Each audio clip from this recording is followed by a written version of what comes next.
Bonsoir, bienvenue dans Kiosque, votre émission culturelle. Tout de suite, le sommaire. 7 expositions programmées d'Anne Slassico à Saint-Quentin en Yvelines du mois de décembre jusqu'au mois de septembre 2015. 6 artistes exposent leurs œuvres en résonance à la ferme du Mousseau d'Elancourt. Et puis la chronique de Nicolas Gervais sera consacrée à Gros Câlin, joué les 6 et 7 janvier au théâtre de Saint-Quentin en Yvelines. Il a rencontré Bérangère Bonvoisin. Mais tout de suite, place à l'invité de ce kiosque.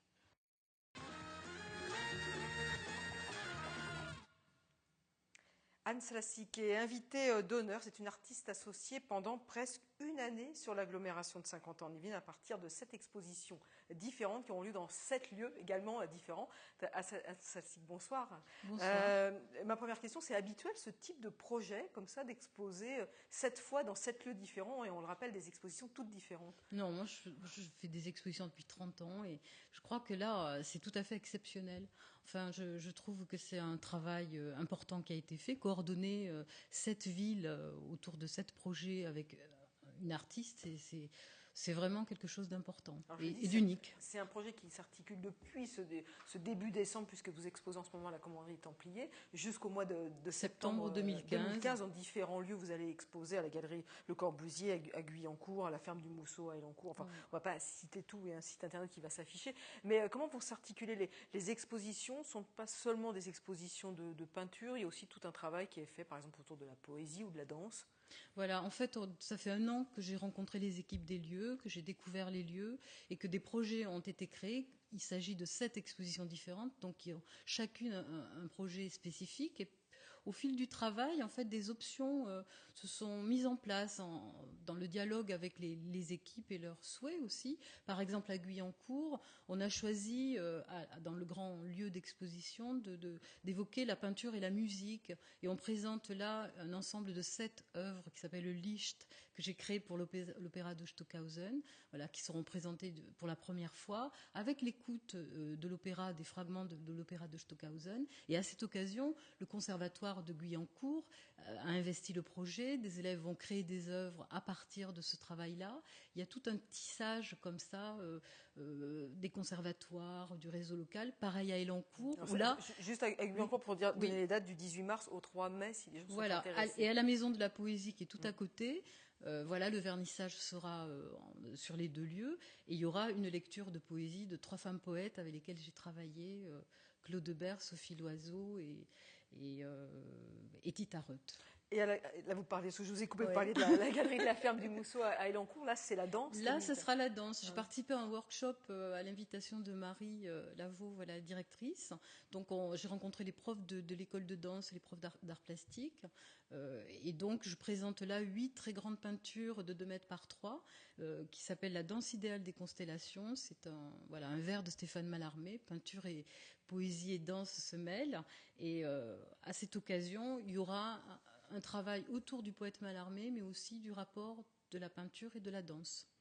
Il y a une possibilité aussi de vous rencontrer. Il y a plusieurs balades qui sont organisées, notamment vous présente le 1er février 2015 à la Commanderie des Templiers. Là, on voit des extraits de vos œuvres justement qui sont exposées en ce moment à la Commanderie des Templiers. Il y a aussi une balade le 22 mars et une autre le 6 mai. Voilà, si les spectateurs veulent prendre rendez-vous. C'est important, on le sait toujours, pour les spectateurs de rencontrer les artistes, mais aussi pour l'artiste de rencontrer les visiteurs. Bien sûr. J'ai appelé Ophélie Félix, qui a coordonné l'ensemble de ces 7 expositions, m'a demandé de trouver un mot pour définir le projet.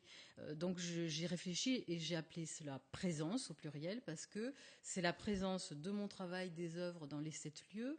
Et j'ai rajouté une phrase pour nourrir ce mot qui était un peu sec, comme ça, c'est « je suis là où je vois ». C'est-à-dire que j'aimerais qu'au fil des expositions, les gens face aux œuvres, s'interrogent sur ce qu'est le regard sur la peinture, prennent le temps de regarder et qu'on creuse un peu cette chose-là qui est l'acte de regarder la peinture, de la voir et ce dialogue, qu'est-ce qui se passe. Alors justement, est-ce que vous pouvez nous parler de votre peinture? Alors c'est de l'abstrait.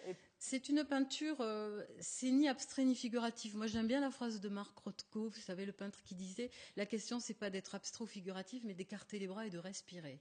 Alors par exemple, en ce moment à la commanderie voilà, des Templiers. C'est ce qu'on voit en ce moment. J'ai créé 8 toiles pour le lieu, inédites, qui sont pendues dans l'espace de l'exposition. C'est un accrochage tout à fait inédit. Ophélie Félix m'avait demandé de travailler sur la notion de paysage, et le projet a évolué.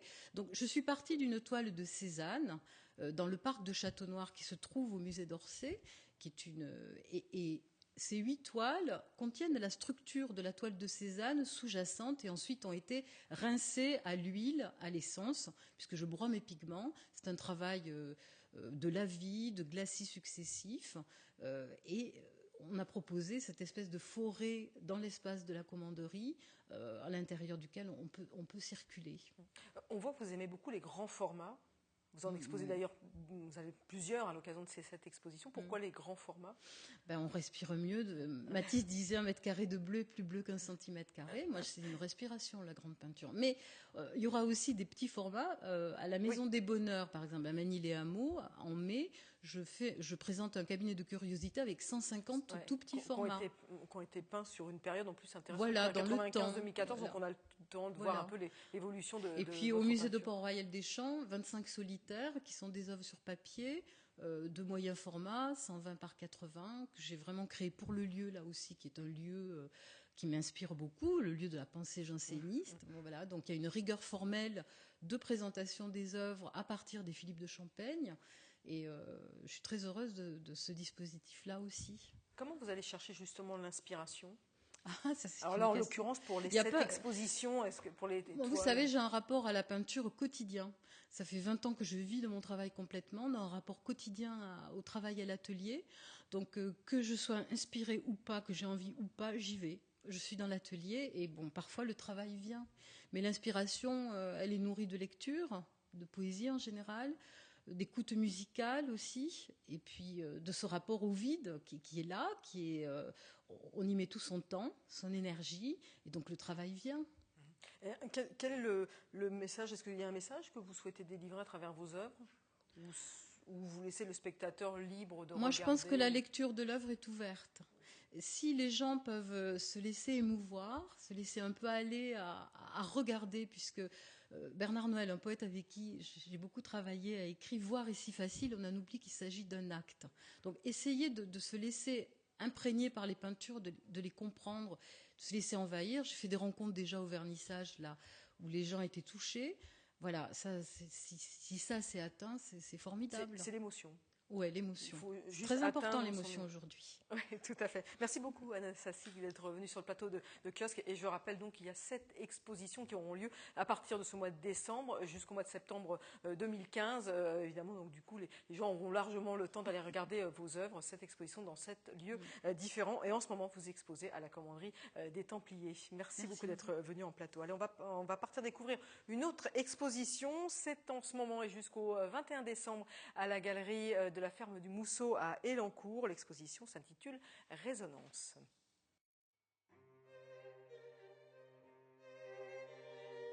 Projeter ses propres émotions à travers des œuvres très diverses présentées à la galerie de la ferme du Mousseau à Elancourt. Vidéos, gravures, peintures, sculptures. La matière est certes différente, mais le message est unique. Ces œuvres sont en résonance, le titre de l'exposition. Cette année, cette exposition a comme volonté que les différents artistes se répondent à travers leurs œuvres. Au-delà de l'aspect résonance des œuvres, se résonne aussi bien le mal et le bien, le blanc et le gris, le noir et le blanc. Et donc on est capable de montrer, c'est ce que l'on veut ici, que l'art n'exprime pas seulement que le plaisir et le bonheur, il exprime aussi des drames, il exprime aussi, parce que ça fait partie de la vie, la mort. Dans ce cadre-là, nous avons des artistes qui nous ont proposé des corps mutilés, mais des corps mutilés comme un espoir pour la suite. Ces 6 artistes ont été choisis après une sélection via un jury. Une centaine de dossiers a été reçu cette année. Parmi eux, Thibault Lagéraud, 38 ans. Son atelier est dans les Yvelines. Ses grandes toiles colorées racontent des histoires d'aujourd'hui. L'idée, c'est de m'inspirer d'images de photoreporters qui ont traité de sujets, que ce soit alors, beaucoup sur le thème de la liberté. Donc j'ai beaucoup travaillé sur le printemps arabe, la Syrie. Je m'inspire plutôt de récits et j'essaye, à travers les récits écrits et les photos qui ont été prises par des photoreporters, de compiler en fait sur une toile une multitude de sentiments et en fait d'histoires. L'actualité, c'est donc le nerf de la guerre pour cet artiste et les couleurs chatoyantes pour mieux masquer la noirceur des récits. Sur la couleur, je dirais que c'est venu petit à petit. Au départ, je travaillais avec relativement peu de couleurs. C'était très chromatique, des couleurs complémentaires, 3-4 maximum. Et puis plus ça va, plus les sujets se complexifient, plus j'en rajoute, plus le sujet est dramatique, plus aujourd'hui je suis amené à faire des toiles extrêmement colorées. Voilà, comme une sorte d'équilibre entre le sujet de fond et la forme. L'exposition Résonance se tient jusqu'au 21 décembre à la galerie de la Ferme du Mousseau à Elancourt.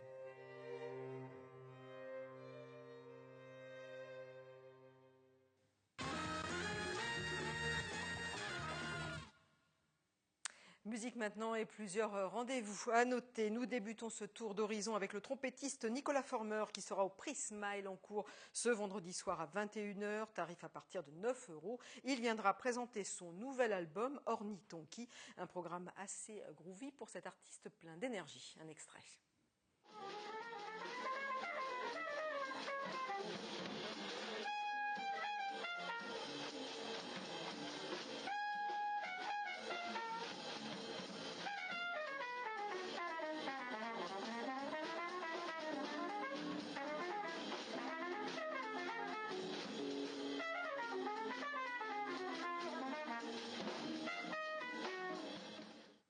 Et toujours au Prisme, mais cette fois samedi soir, tarif à partir de 9 € pour voir Evas Longo Trio. C'est du jazz au féminin, un trio composé d'un violon, d'un orgue et d'une batterie autour de la violoniste suisse Evas Longo.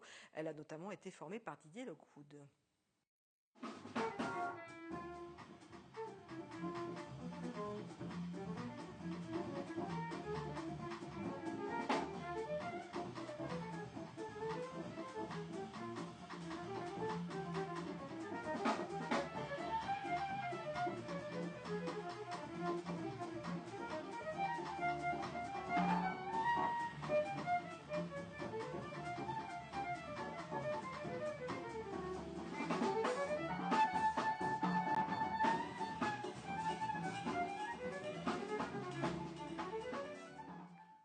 Et un concert de Noël maintenant avec le groupe vocal Cadence. Ce sera ce samedi à 20h30 au centre Alfred de Vigny de Voisins-le-Bretonneux. Au programme, bien sûr, des chants de Noël et des œuvres de Brahms et de Fauré. L'entrée est à 10 €. C'est gratuit pour les moins de 10 ans. Un grand classique maintenant, le Carnaval des animaux de Camille Saint-Saëns qui sera donné ce samedi à 18h à la ferme de Bel-et-Bas de Guyancourt. Tarif à partir de 3 €, une vraie fantaisie zoologique. Et je vous propose un extrait justement du Carnaval des animaux. C'est le signe qu'on va entendre et cela va forcément vous dire quelque chose.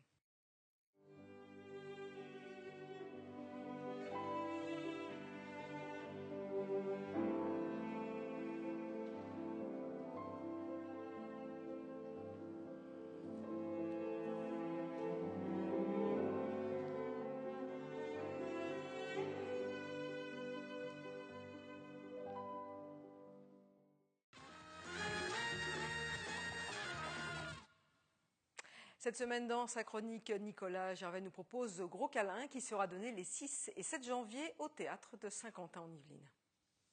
Elle s'empare du texte de Romain Gary pour mettre en scène Jean-Quentin Châtelain et son étrange relation avec un python. C'est un spectacle à voir les 6 et 7 janvier au théâtre de Saint-Quentin en Yvelines. Bérangère Bonvoisin nous parle de Gros câlin dans le kiosque. C'est flou là, non? Lorsqu'un python s'enroule autour de vous et vous serre bien fort la taille, les épaules et appuie sa tête contre votre cou, vous n'avez qu'à fermer les yeux pour vous sentir tendrement aimé. C'est une idée de Frédéric Franck, le directeur du Théâtre de l'Œuvre, d'avoir rassemblé d'une part Gary, Gros câlin, l'adaptation de Thierry Fortineau, jouée par Jean-Quentin Châtelain et mis en scène par moi.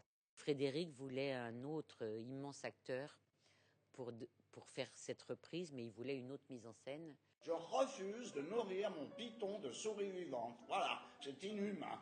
C'est un livre extraordinaire. Il y a quelqu'un qui a dit qu'on riait aux larmes et qu'on pleurait de rire en lisant ce livre, mais c'est exactement ce que j'ai ressenti.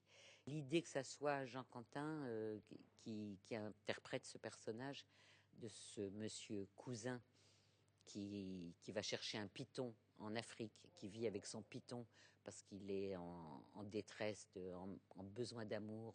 Elle est très belle, avec des bottes en cuir à mi-cuisse. Elle doit se dire qu'un homme qui s'entoure d'un python recherche des êtres exceptionnels. Elle manque de confiance en elle-même. C'est déjà écrit comme une fable, une farce, et en même temps, c'est prodigieusement émouvant. Alors qu'on est mort de rire à chaque réplique à cause du langage extraordinaire que Gary invente. Gary, dont c'est le premier livre sous le nom de Émile Ajar. Il y a 2 versions du livre, et ça, très peu de gens le savent. Il y a une version que tout le monde connaît, et puis il y a une version où le dernier chapitre du livre n'avait pas été publié du vivant de Romain Gary. Il a été publié très récemment. Ce monsieur qui vit avec son python, qui est amoureux de cette collègue, à la fin, dans le chapitre inédit, à la fin du livre, il est devenu, lui, le python. Monsieur Cousin est devenu le python. Et c'est le python qui va mettre Monsieur Cousin au zoo. Donc le décor représente un lieu qui soit en même temps un zoo, en même temps le 2 pièces de Monsieur Cousin. Elle est tout de suite entrée dans le vif du sujet en me disant « Et votre python, vous l'avez toujours ?» J'en ai eu le souffle coupé. Personne ne m'a jamais fait des avances. Oui, c'est une farce aussi sur la solitude. C'est hilarant. Et en même temps, tout d'un coup, on est saisi aux larmes par, oui, cette solitude, cette détresse de ce pauvre petit bonhomme à la Sampé, comme dit Jean Quentin, tellement seul, tellement malheureux. Il y a une exubérance chez Jean Quentin. Et quand cet épisode que je racontais sur quand le python va dans les toilettes des voisins, c'est un moment du spectacle, un délire absolu où il est absolument, il est génial tout le temps. Mais enfin là, c'est un moment inouï. J'ai refermé mes bras autour de moi-même et j'ai serré très fort. Cela voulait peut-être dire qu'on n'était pas content de son emploi, vit seul avec un python. Je voyais ça dans mon dossier. Pour la mise en scène et pour les lumières, donc on a choisi des lumières très chaudes qui se mélangent avec des lumières très froides et que sur 1 centimètre, dans la façon de bouger, on soit comme dans un film fantastique. Dans la façon de bouger de Jean Quentin, c'est ce qu'on a beaucoup travaillé aussi. Des fois, on a l'impression qu'il est dans sa salle de bain, dans un 2 pièces, et des fois, on se dit, mais non, c'est un animal. Il ne s'agit pas seulement de tirer votre épingle du jeu, mais de bouleverser tous les rapports du jeu avec des épingles. Je n'ai rien compris. On a eu le prix Laurent Terzieff, et c'est le prix décerné par le syndicat de la critique. Et on a eu le prix Laurent Terzieff, qui est le prix du meilleur spectacle dans un théâtre privé. Tout ça fait une belle histoire. Et si vous êtes sage, peut-être qu'elle aussi, elle vous fera un gros câlin. On retrouve Catherine sur le plateau du kiosque.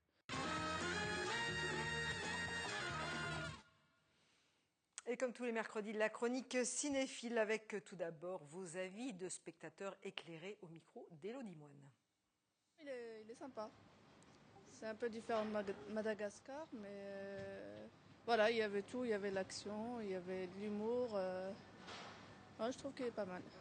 Ouais, j'ai bien aimé, ça me rappelle les bandes dessinées de ma jeunesse.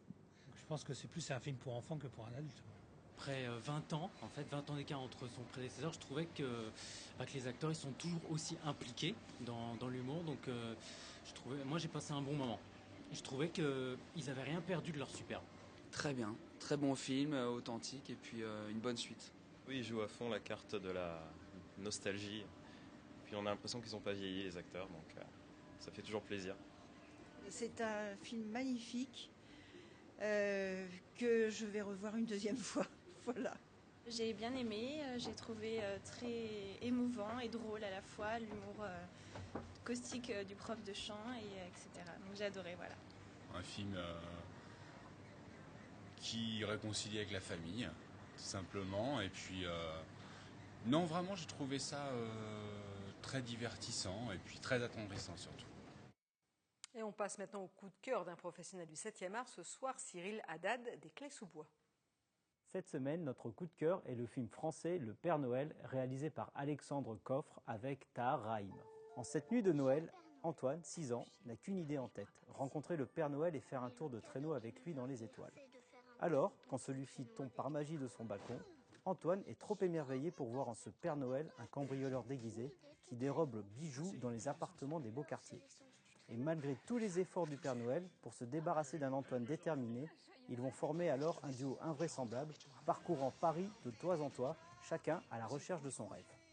Le Père Noël est un vent de fraîcheur insufflé par un duo magique. Tahar Rahim, impeccable en Père Noël cambrioleur, et Victor Cabel, garçonné au naturel désarmant et un poil malicieux. Le spectateur se laissera emporter par cette jolie histoire pleine d'humour et de fantaisie. Le Père Noël est la comédie de saison qui enchantera et touchera toutes les générations. On en sortira ému. Ce film est un bon divertissement à découvrir en cette fin d'année à l'espace Philippe Noiret.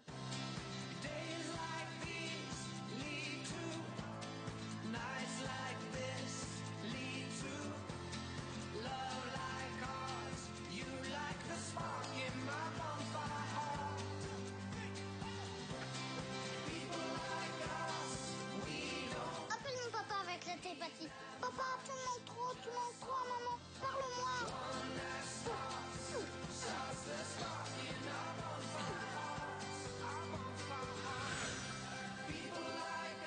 Quoi, t'as trouvé quelque chose? Des pailles d'or, des barquettes à la fraise. On n'est pas là pour manger, reste focus. Voilà, avec ce film, on ne verra plus le Père Noël de la même façon. Allez, le 7e art également mis à l'honneur à Versailles à travers l'atelier numérique. Cela a démarré le 1er décembre et ça prendra fin le 31 décembre. Atelier conférence au programme et notamment une exposition sur le cinéma indépendant en affiche jusqu'au 10 janvier. Également une soirée de projection de courts-métrages dimanche 21 décembre à 20h30 à l'occasion donc de l'opération nationale Le jour le plus court. Et TV-Fil s'associe également à cette manifestation de courts-métrages en proposant une diffusion de 8 courts-métrages entre le vendredi 19 décembre et le lundi 22 décembre. Voici la bande-annonce.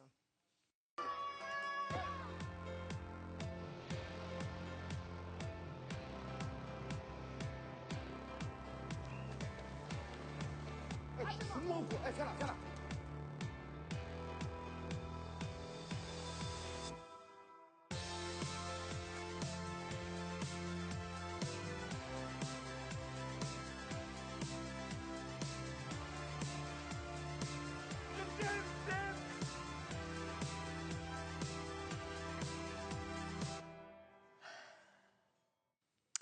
Et puis une dernière date d'agenda à retenir, le romancier Éric Reinhardt, l'auteur de L'amour et les forêts, sera en dédicace samedi 20 décembre à partir de 16h à la librairie Le Pavé du Canal à Montigny, le Bretonneux. Il assurera également une lecture avec la comédienne Fanny Gilles. Et avant de nous quitter, allez un clin d'œil au site internet du kiosque. Il vient de recevoir le label Argent Territoire Innovant 2014. Ce label national récompense le travail initié pour la mise en place d'un service d'information et de réservation culturelle unique à l'échelle d'un territoire. Un projet mené en cohésion avec les 10 salles de spectacle partenaires de 50 ans en Yvelines. Félicitations donc aux auteurs du site. Kiosque, c'est terminé pour cette semaine. On va se quitter en danse avec le spectacle des Black Blanc Beurre ce mercredi soir à la Meurice de Trappes dans leur cadre de leurs 30 ans. Je vous souhaite une excellente semaine et gardez toujours l'esprit ouvert et curieux.